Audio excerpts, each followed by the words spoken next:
रे मेरा दिल मेरा दिल मेरा दिल है मेरा दिल मेरा दिल मेरा दिल।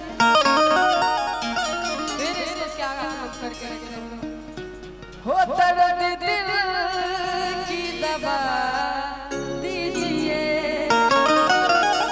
मेरे बाबा। दर्द दिल की दवा दीजिए कि दर्द दिल की दवा दीजिए मेरे बाबा। लाइट वाले भैया इसको सिर्फ पॉइंट करिए कि दर्द दिल की दवा दीजिए मेरे बाबा। वो मुझको खाटू बुला लीजिए खाटू बुला लीजिए मुझको खाटू बुला लीजिए मेरे बाबा।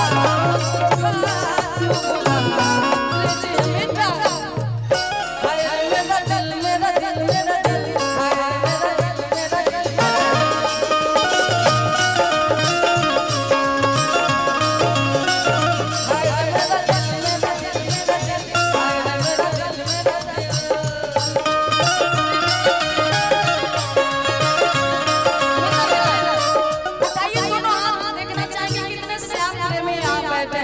कितने लोग श्याम जी को मानते हैं? इधर वाले जो जो मानते हैं उनको बिल्कुल तो ना हाथ उठाएंगे, आगे वाले भी, और जो खड़े हैं उनको भी कहना चाहेंगे दर्द दिल की दवा